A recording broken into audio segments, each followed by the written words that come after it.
O pastor Roberto Silvado está na Igreja Batista do Bacaxeri há 26 anos. Casado com Ede, tem 2 filhos. Em seu ministério, tem experimentado pequenos grupos multiplicadores desde 1999. E o aprendizado é amar as pessoas através da evangelização discipuladora.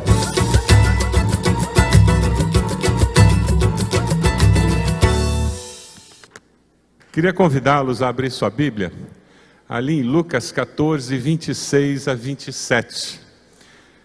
Nós vamos falar sobre o discípulo multiplicador. Ser discípulo multiplicador nos nossos dias é um grande desafio, porque nós já temos no meio evangélico cristianismo nominal suficiente para nos enganar.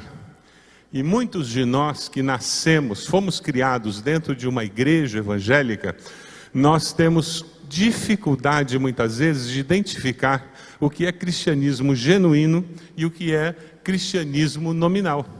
Para nós é tudo a mesma coisa. E nós estamos tão acostumados com religiosidade aparente que fica difícil descobrir o que é ser de fato seguidor de Jesus. E é sim possível ser seguidor de Jesus sem ser seu discípulo.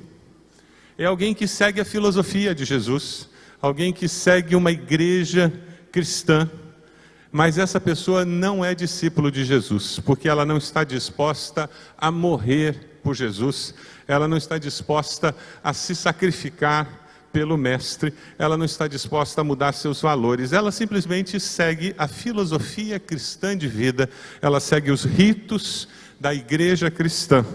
É parecido com esse vídeo que a gente vai dar uma olhada aqui. Ela vive das aparências e não da essência. Dá uma olhadinha.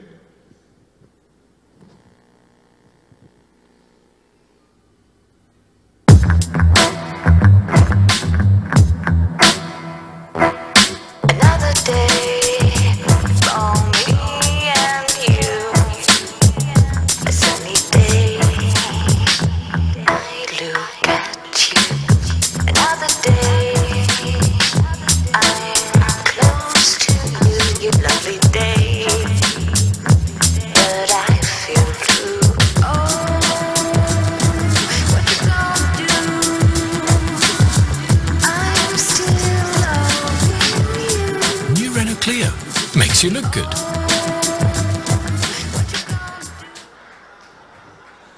É possível estar dentro do campo de futebol sem ser jogador? Sim ou não? É possível se inscrever em uma maratona sem ser um maratonista? Um professor foi procurado por alguém que perguntou: aquele jovem disse que foi seu aluno, é verdade?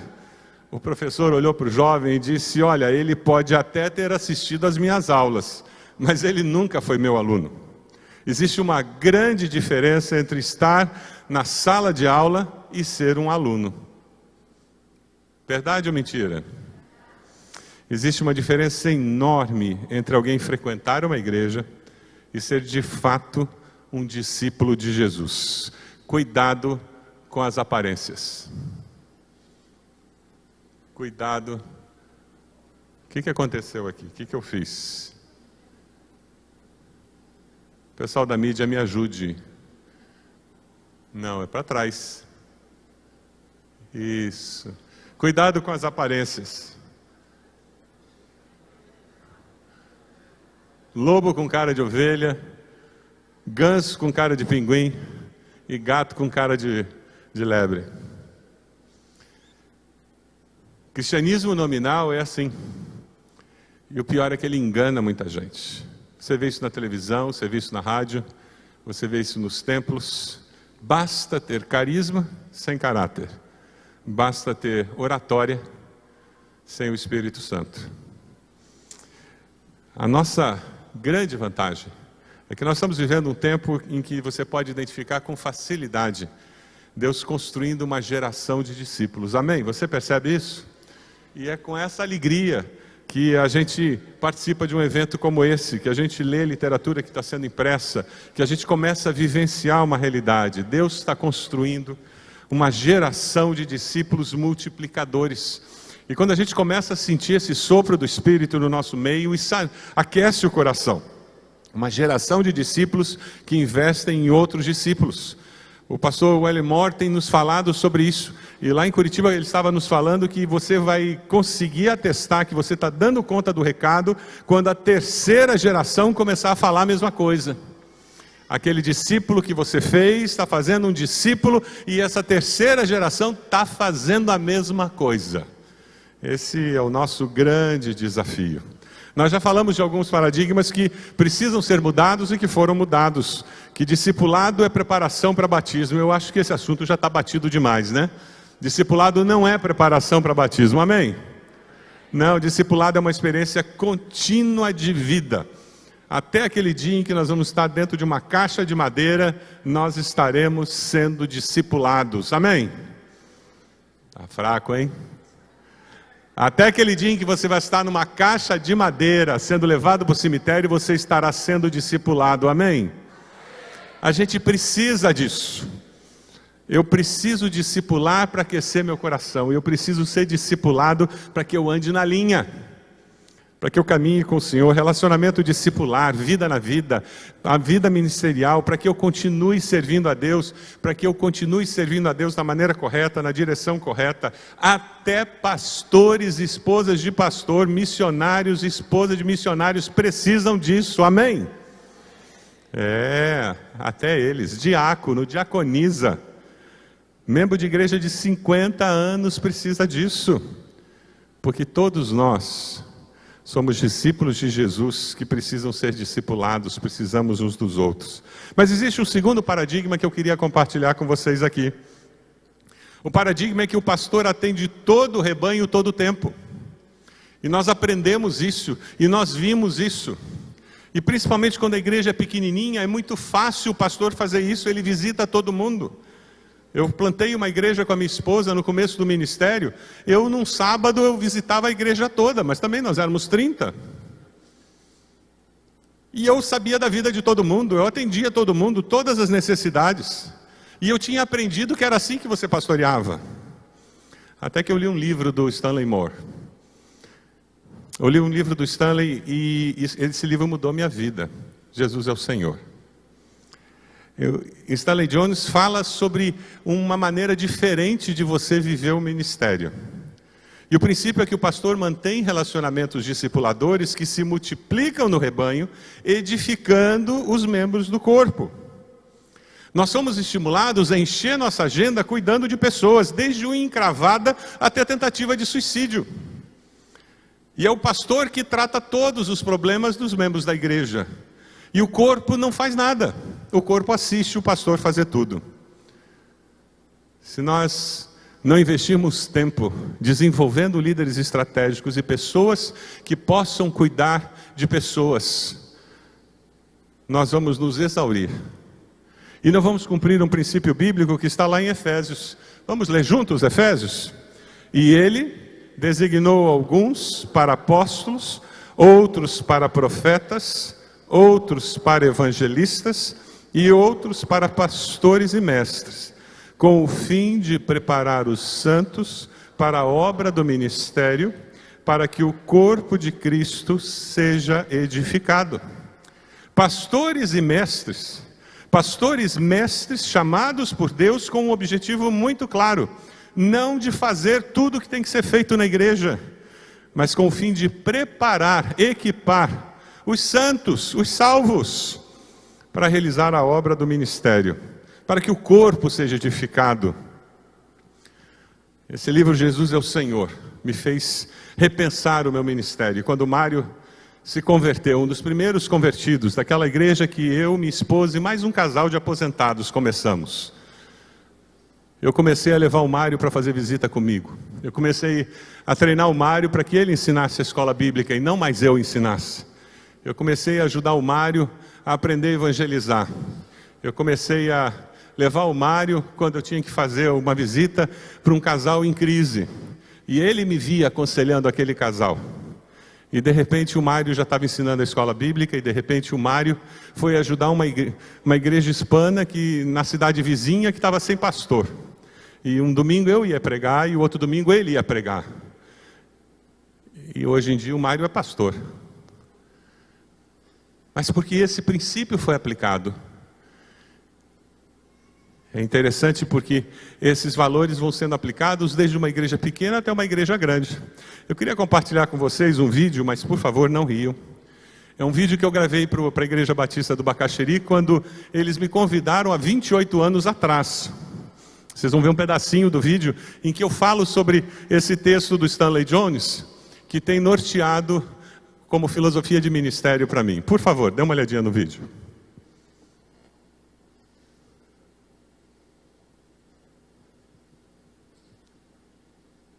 Eu gosto da ilustração que Stanley Jones, no seu livro Jesus é o Senhor, usa para explicar isso usando um estádio de futebol, o que para nós no Brasil é muito comum. Ele diz que, infelizmente, na maioria das igrejas cristãs hoje em dia, os crentes estão sentados na arquibancada, assistindo os pastores no campo, lutando para fazer um gol, para ganhar almas para Cristo. E quando um pastor ganha uma alma, quando alguém se converte, os crentes pulam na arquibancada, se alegram muito porque alguém aceitou o Senhor. E Stanley Jones faz o comentário dizendo que na realidade o que a Bíblia nos ensina é que nas arquibancadas deveriam estar os incrédulos. E no campo deveriam estar os crentes jogando. E o pastor seria o técnico, que estaria orientando o time, ajudando o time a fazer o gol, a ganhar almas para Cristo. E quando alguém aceitasse a Cristo, aí sim, as arquibancadas, os incrédulos, estariam admirados com o poder de Deus na transformação de uma vida. E dessa maneira eles estariam ouvindo mais acerca do Evangelho, estariam mais abertos a experimentar esse amor que Deus tem por eles. Eu creio piamente no fato de que pastores não produzem ovelhas. Ovelhas produzem ovelhas. Na realidade, esse é um princípio que é bíblico. E a gente fica correndo que nem um desesperado no campo.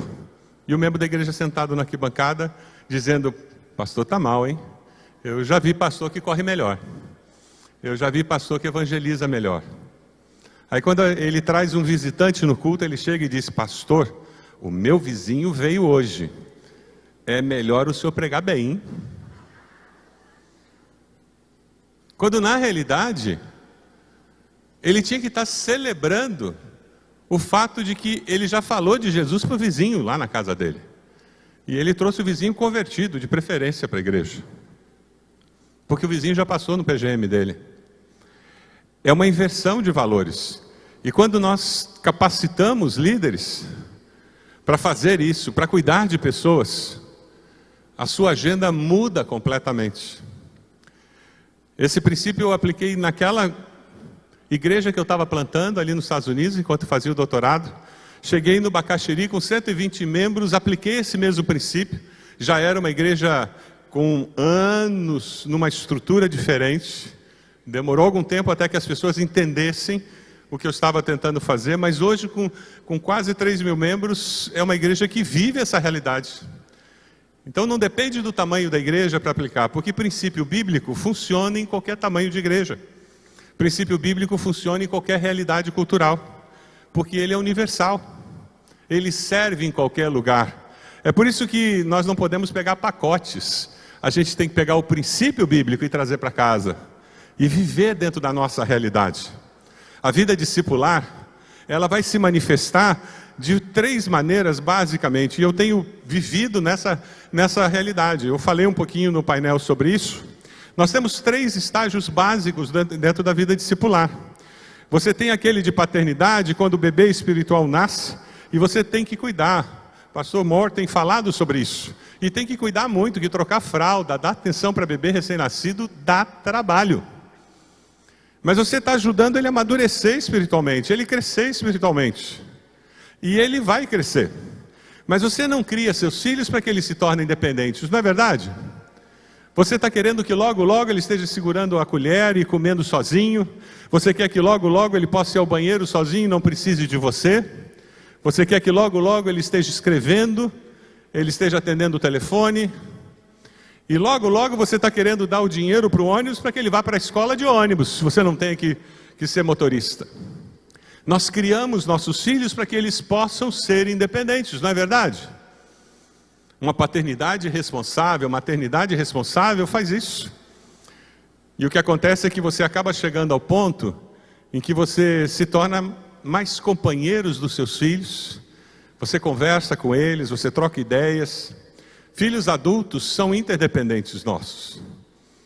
Eles tomam decisões, eles cuidam da vida deles.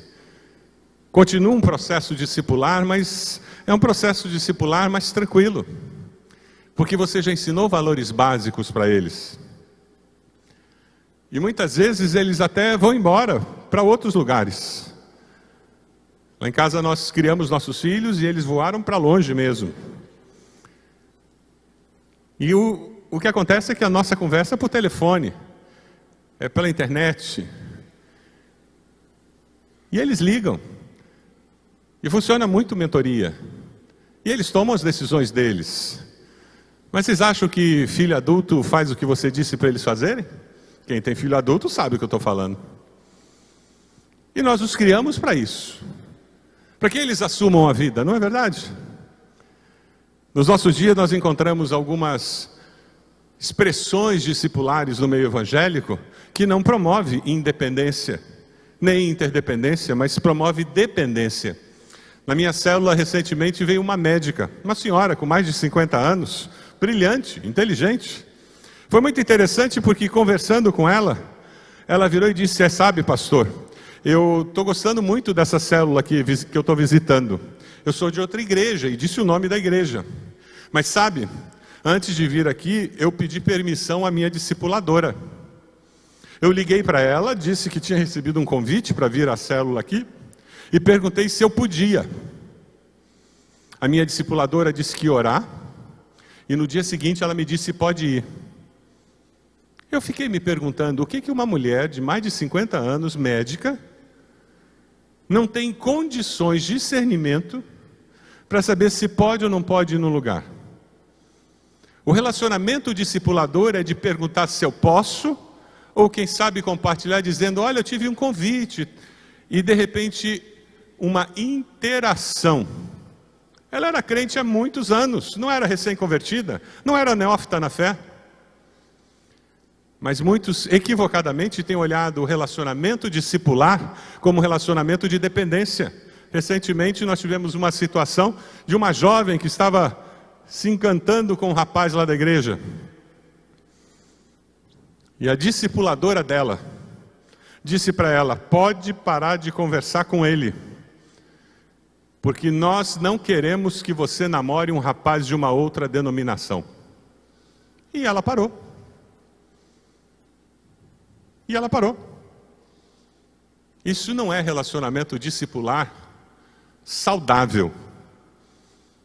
Eu até faço uma afirmação mais forte: isso não é de Deus. Isso é relacionamento discipular que gera dependência. É relacionamento discipular de controle. Isso não desenvolve a pessoa emocionalmente e espiritualmente. Relacionamento discipular leva a pessoa à maturidade. Faz com que ela, como um ser completo, amadureça, se torne uma pessoa melhor, não um ser dependente do discipulador. Nunca no relacionamento discipulador nós damos o controle da nossa vida. Uma senhora da nossa igreja tem uma irmã, e a irmã estava com férias marcadas. E ela comprou a passagem para vir a Curitiba. E ela foi informada que ela não podia, porque ela não tinha autorização para viajar nas férias para Curitiba.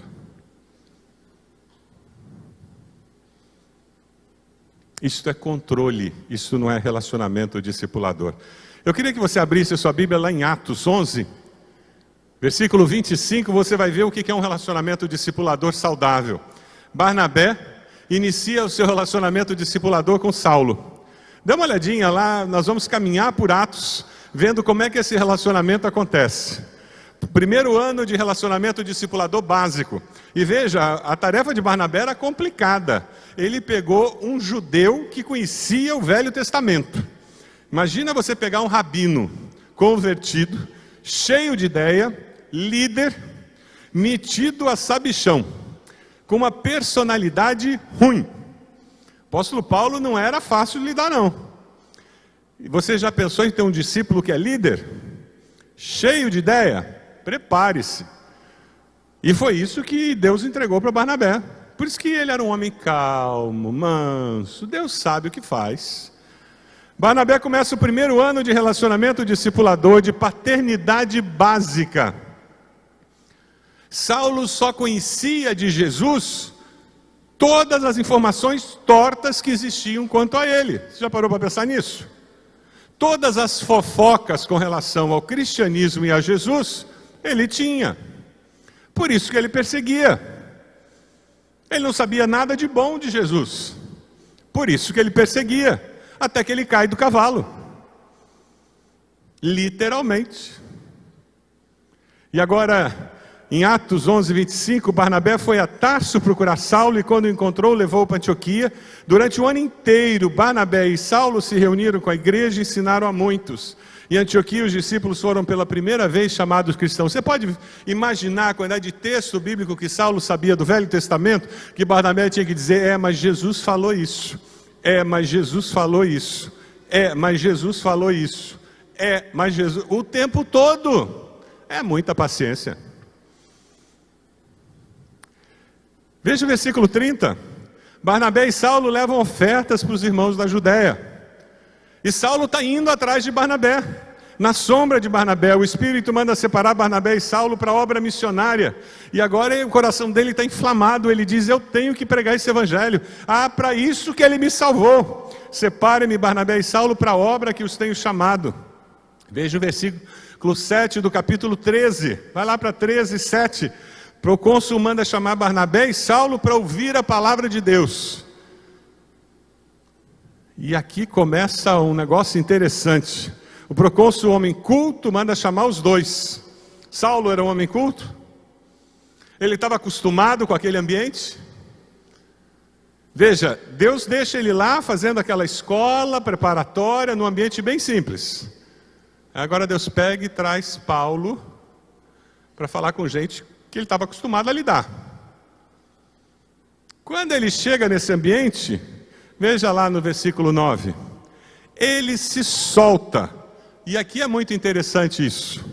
O apóstolo Paulo, ele se solta e ele começa uma mudança na percepção pública do discípulo e do discipulador.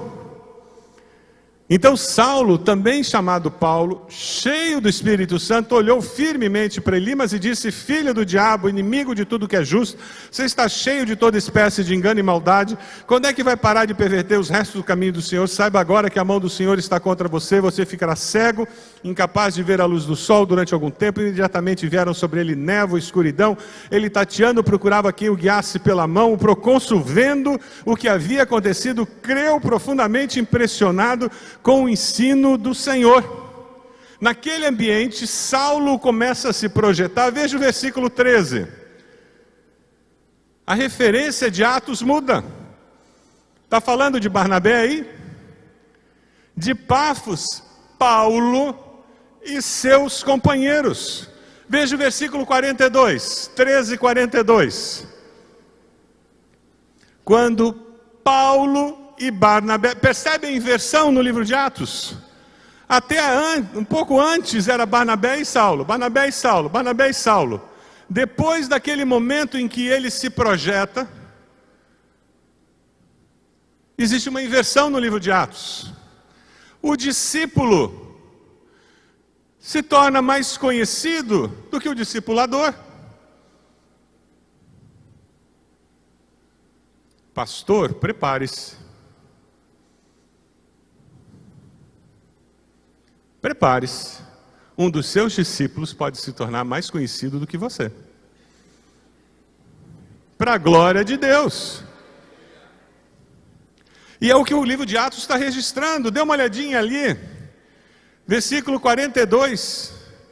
Quando Paulo e Barnabé estavam saindo da sinagoga. Versículo 43. Despedida da congregação, muitos dos judeus, estrangeiros, piedosos, convertidos ao judaísmo, seguiram Paulo e Barnabé. 46. Então, Paulo e Barnabé lhes responderam. Versículo 50. Mas os judeus incitaram as mulheres piedosas de elevada posição e os principais da cidade, e provocando perseguição contra quem? Paulo e Barnabé. 14:1. Em Icônio, Paulo e Barnabé de novo. 14:3. Paulo e Barnabé passaram bastante tempo ali. No capítulo 15, dê uma olhadinha ali, Concílio de Jerusalém. Em todo o capítulo 15, só uma vez tem um registro em que aparece Barnabé e Paulo. E veja, em Jerusalém, quem era conhecido era Barnabé, não era Paulo. Mas Paulo já chega em Jerusalém com uma força muito grande. 15:22. Então os apóstolos e os presbíteros, com toda a igreja, decidiram escolher alguns dentre eles e enviá-los a Antioquia com quem? Paulo e Barnabé. Nós já temos aqui 2 líderes fortes, formados, trabalhando juntos, tendo um impacto tremendo. Eu não sei se eles eram batistas, mas o que acontece com 2 líderes fortes trabalhando juntos? Eu não sei lá na igreja de vocês. Lá na nossa igreja, reunião do colegiado, graças a Deus a porta é fechada. Tem reuniões que a coisa pega fogo, porque são 7 pastores com muita opinião sobre todos os assuntos. E é por isso que nós somos líderes. Dê uma olhadinha no versículo 36 do capítulo 15. Líderes fortes têm um desentendimento e sabe o que acontece? Seguem caminhos separados. Algum tempo depois, Paulo disse a Barnabé: voltemos para visitar os irmãos em todas as cidades onde pregamos a palavra do Senhor, para ver como estão indo. Barnabé queria levar João, também chamado Marcos, aquele que resolveu voltar para a casa da mamãe. Mas Paulo não achava prudente levá-lo, pois ele, abandonando-os na Panfilha, não permanecera com eles no trabalho. Paulo não era fácil. Tiveram um desentendimento tão sério que se separaram. Barnabé, levando consigo Marcos, navegou para Chipre, mas Paulo escolheu Silas e partiu, encomendado pelos irmãos à graça do Senhor. Passou então pela Síria e pela Cilícia, fortalecendo as igrejas. Sabe o que é interessante aqui? A partir desse momento, o livro de Atos não fala mais em Barnabé, só fala de Paulo. Barnabé começa o discipulado de Paulo, inverte, Paulo começa a se destacar mais do que ele. Agora eles se separam e Barnabé sai da cena. Será que valeu a pena Barnabé investir tanto na vida de Paulo? Pergunta para a pessoa do lado aí. Afinal de contas, ele perdeu o cenário, era melhor ele ter continuado, quem sabe ele chegava no final de Atos, né?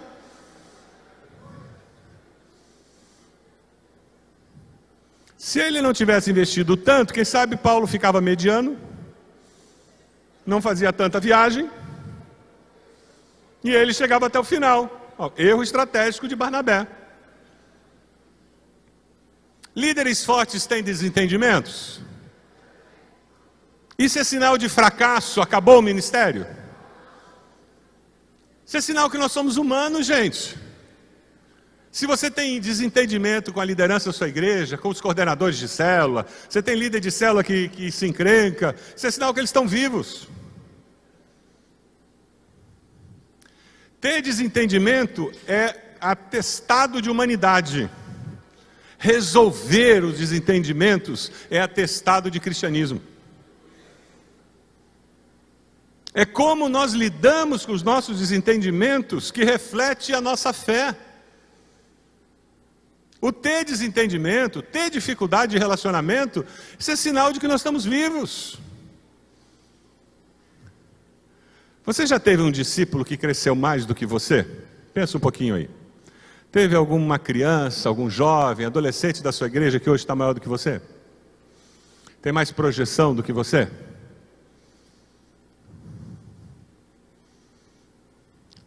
Está todo mundo pensando no ministério, né? Raça, pastor é tudo da mesma raça. É uma praga. Eles pensam tudo dentro da caixinha. Tá, vamos pensar um pouquinho. Você tem alguém na área de educação que tem projeção na sociedade? Você tem alguém na área de advocacia que passou pela sua igreja, cresceu e hoje é um advogado de fama na cidade, de respeito? É disso que eu estou falando, gente. Alguém que é mais conhecido do que você na área do comércio? Alguém que é mais conhecido do que você na área da educação, na área de engenharia? Alguém que tem mais projeção na sua área profissional? Um médico que é mais conhecido na cidade, um dentista? É disso que nós estamos falando, gente. Alguém que passou debaixo do seu ministério, foi discipulado com você, e como crente em Jesus, ele está inserido na sociedade, e ele tem adquirido uma projeção maior do que a sua. Ele é mais conhecido do que você na cidade. A gente tem mania de pensar só em pastor, né? Tem algum pastor que é mais conhecido que eu?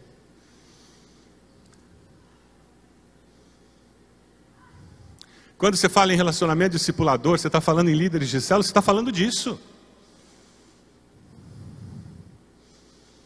De inserção na sociedade, do evangelho penetrando em todos os cantos. Se a sua igreja tiver relacionamentos discipuladores com todos os líderes dos seus pequenos grupos, o que vai acontecer é isso. Você vai começar a ter membros da sua igreja vivendo o cristianismo na prática, em todos os cantos da cidade. Você já teve a experiência de ter um discípulo que pensa diferente de você? Se você tem um filho adolescente, você começou a viver isso. Eu costumo dizer lá na igreja que se você tem algumas dúvidas existenciais, procure um adolescente, porque é o período mais precioso da vida. É quando eles têm todas as respostas para todas as perguntas. Adolescentes, quando você fala alguma coisa, pode deixar, pai. Fica frio, tranquilo, não se preocupa. Não, meu filho, eu estou preocupado. Não, fica frio, pai, fica tranquilo, que é isso?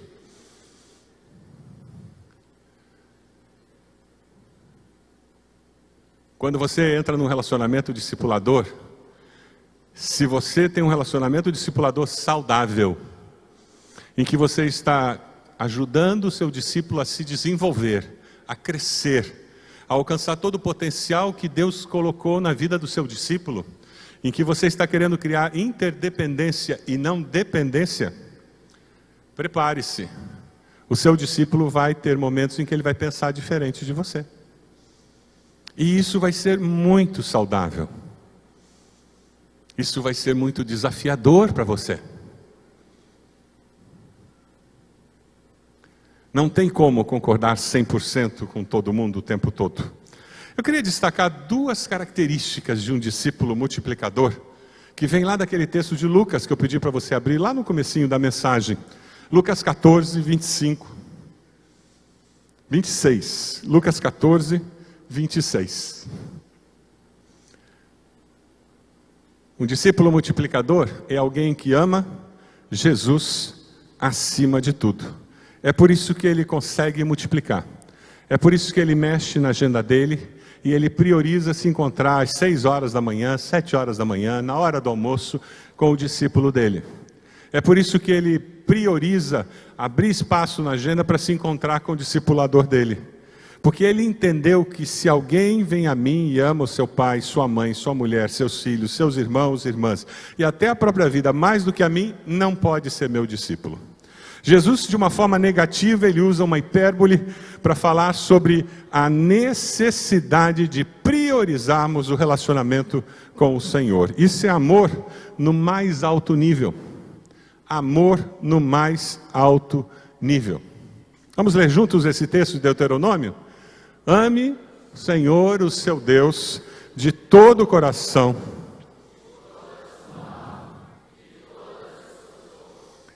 Quem deseja seguir a Jesus, deve escolher que ele seja incondicionalmente seu Senhor e guia. Não tem discipulado sem essa atitude. A questão é se você está disposto a pagar esse preço. Se você está disposto a amar o Senhor acima de todas as coisas. E o versículo seguinte fala sobre esse preço. Discípulo multiplicador, ele paga um preço. A sua igreja vai ter menos congresso. Vai ter menos eventos. Uma igreja com relacionamentos discipuladores tem menos eventos. Porque evento é vento. Evento é vento. Evento é vazio. Evento é agitar as águas. Você gasta dinheiro, tempo, energia, e o resultado é muito pequeno se você pensa em termos duradouros. Não estou dizendo que você não vai ter eventos, a gente tem eventos. Mas que você vai reduzir os eventos da sua igreja, vai, prepare-se. E algumas pessoas que vivem de eventos vão ter uma saudade, porque eles preferem os eventos do que crescer na vida cristã. Vou falar de novo. Muitos membros de igreja preferem ir de um evento para outro do que crescer na vida cristã. Porque com os eventos, eles mascaram o vazio existencial da sua vida cristã. É por isso que eles cantam em 4 coros, 2 quartetos. É por isso que eles ajudam a organizar 5 congressos anuais, 3 encontros de casais. E são aquelas pessoas que são uma bênção na igreja. Mas tente sentar do lado delas e falar sobre essência de vida cristã. E escute o eco da sua voz. Porque são vazias de vida com Deus. Eles estão tão ocupados, envolvidos em ativismo religioso, que eles não têm tempo para Deus. E nós batistas, e aí é hora de bater o chicotinho nas nossas costas, nós nos acostumamos tanto com ativismo religioso, que nos esquecemos dos princípios mais caros, que pela graça e misericórdia de Deus, estamos resgatando nesse tempo. Aleluia. Sabe, o discípulo multiplicador é alguém que descobriu que aquele que não carrega sua cruz e não me segue, não pode ser meu discípulo. Carregar a cruz não é morar com a sogra não, gente. Carregar a cruz não é morar com a sogra não. Carregar a cruz é se identificar com Cristo. Carregar a cruz é identificação pública com a mensagem de morte e ressurreição. É testemunho.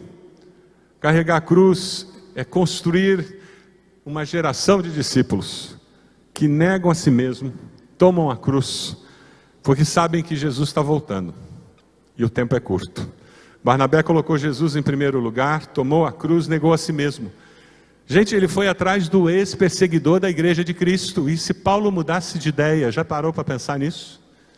E se Paulo se arrependesse de tornar-se cristão e resolvesse perseguir a igreja de novo? Tomar a cruz é correr riscos, é negar a si mesmo até as últimas consequências. As páginas da história da igreja estão repletas de histórias de perseguição. Eu trouxe uma delas aqui. 1880, pouco depois que o Exército da Salvação foi fundado na Inglaterra, publicanos e donos de bordéis desencadearam um selvagem contra-ataque. O Exército da Salvação descobriu a triste verdade do provérbio espanhol: quem quiser ser cristão tem que esperar a crucificação. Em um ano, 1882, 669 oficiais do Exército da Salvação foram espancados ou brutalmente assaltados durante a década de 1880. Os salvacionistas, ao dedicarem seus filhos naquele período, eles confessavam que estavam prontos para vê-los sendo desprezados, odiados, amaldiçoados, espancados, chutados, aprisionados ou mortos por amor a Cristo. Onde está hoje a nossa disposição para sofrer por Cristo? A vida discipular vai nos expor a situações em que teremos que sofrer por Cristo. Jesus correu riscos porque Ele queria curar. Ele tocava em leprosos, Ele atendia crianças, Ele falava com prostitutas, Ele tratava cobradores de impostos como pessoas simples. Ele amava Judas, que daria o beijo de traição no jardim do Getsemane. Ele perdoou Pedro, porque sabia que o negaria 3 vezes. Jesus amava incondicionalmente, e Ele veio para nos dar vida. A gente como você e eu. Sabe, discípulos, eles amam e perdoam. Porque discípulos, eles aprenderam isso. Down through the centuries, the sands of time have shifted, exposing a cruel and barbaric persecution of the Christian church in the Middle East. Beheadings, crucifixions, rape, and displacement are reminiscent of the persecuted church of the 1st century in the 21st century.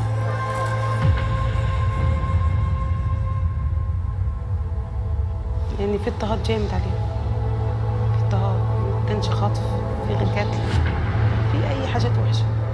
قال لهم ايوه انا مسيحي. راح بعد كده راح ضربوا خرطوش، جوزي عينه خد خرطوش، خد واحده هنا واحده هنا واحده الحته دي، يعني خد 6.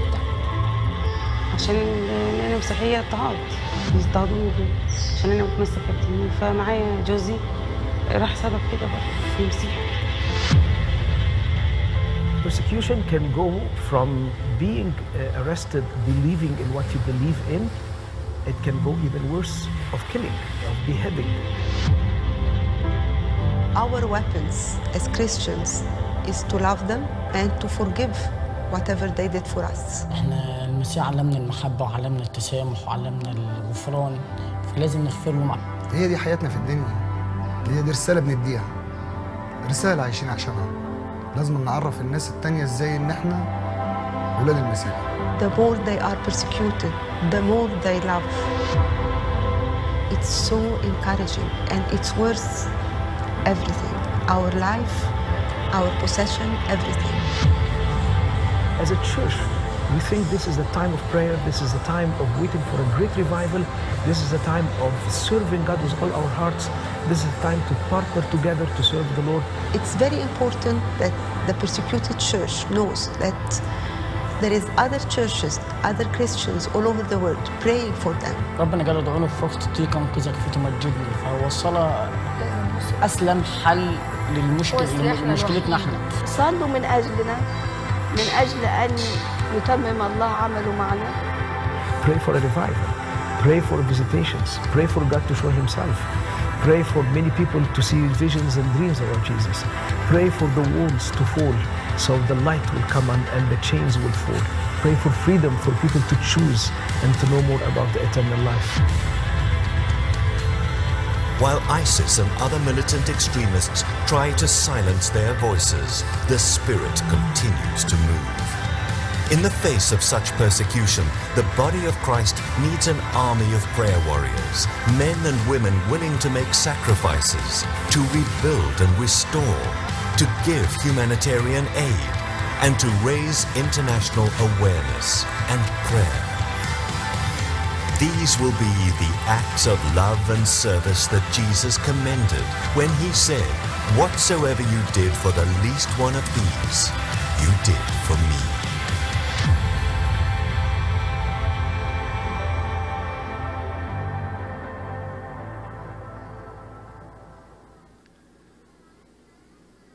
O grande paradoxo do discipulado cristão é nós entendermos que aquele que quiser salvar a sua vida, a perderá, mas quem perder a sua vida por minha causa e pelo Evangelho, a salvará. Quando você se envolver com relacionamento discipular, você vai ser desafiado a perdoar e amar. Você está disposto a receber casais amigados na sua igreja e ajudá-los a descobrir uma nova vida em Cristo? Mas conviver com eles nessa situação até que eles consigam crescer na fé? E pessoas com HIV? Você vai conseguir conviver com essas pessoas? Crianças de casais homoafetivos? Vocês vão recebê-los, amá-los, perdoá-los? Relacionamento discipular vai fazer com que nós saiamos da zona de conforto do ambiente eclesiástico, que nós estamos muito acostumados, e E nós vamos entrar na sociedade. E nós vamos encontrar todo tipo de gente. Endemoniados, pessoas que foram abusadas, estupradas, marcadas, sofridas. Você está disposto a encontrar essas pessoas como Jesus encontrou? E se relacionar com elas? Ou você só quer encontrar gente boa, com uma história bonita, criada numa família ajustada, classe média? As pessoas vão chegar com a bagagem muito carregada, porque o relacionamento discipular vai atrair essas pessoas. Você está disposto a ser as mãos, os pés, os olhos, a voz de Jesus para essas pessoas? Você quer criar um relacionamento de paternidade espiritual para adotá-las? Abraçá-las? Ajudá-las a crescer?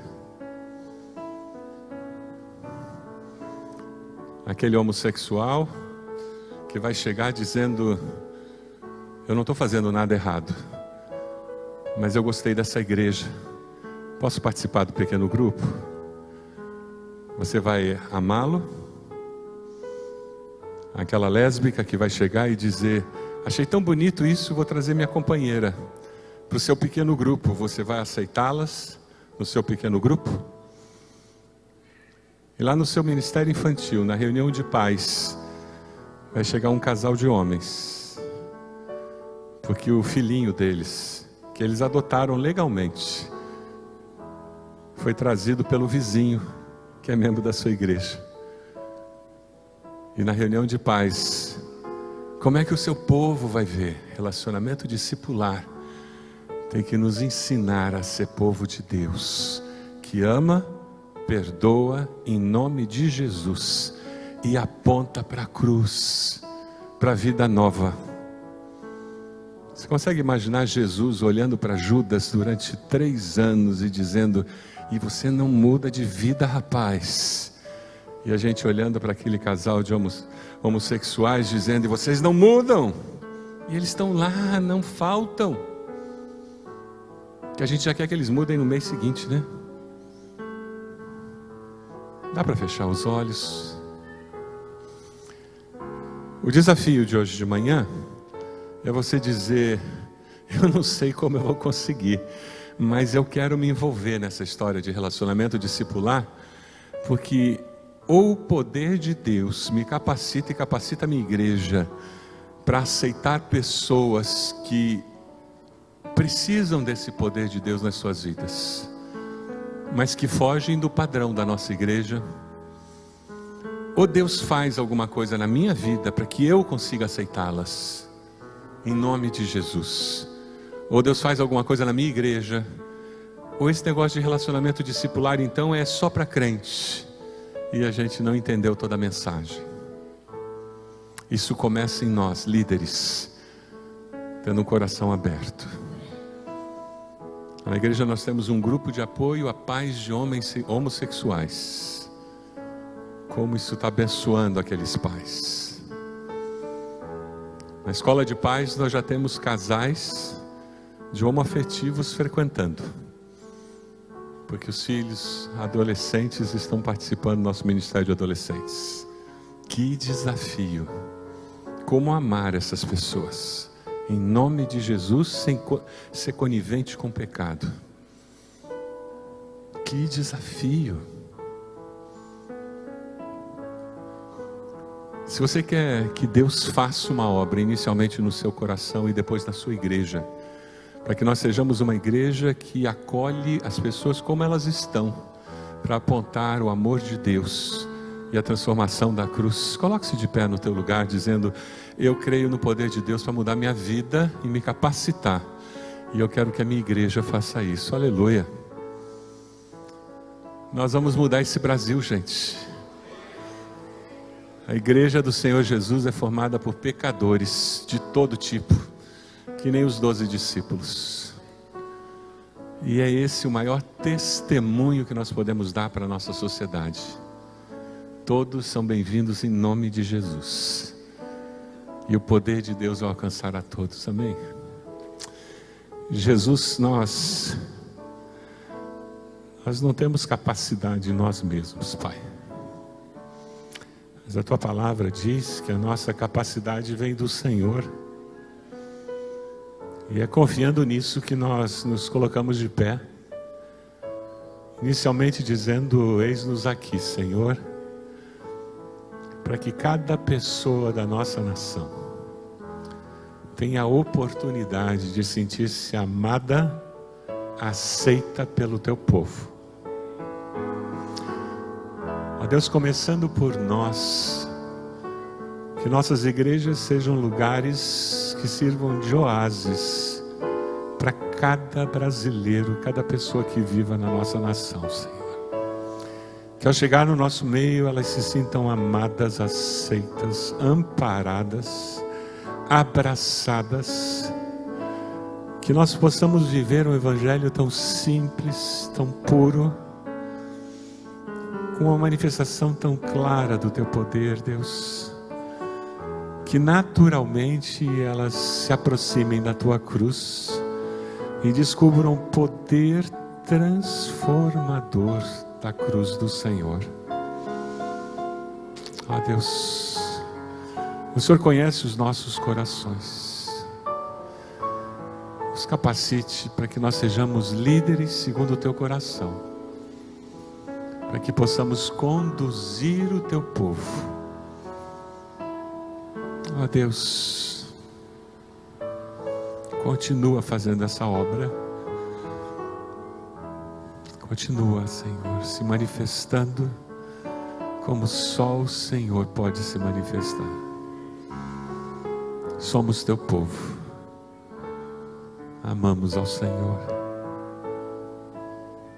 Nós oramos em nome de Jesus. Amém, Senhor. Amém. Dê um abraço na pessoa do lado. Abençoe esse irmão, essa irmã, em nome de Jesus.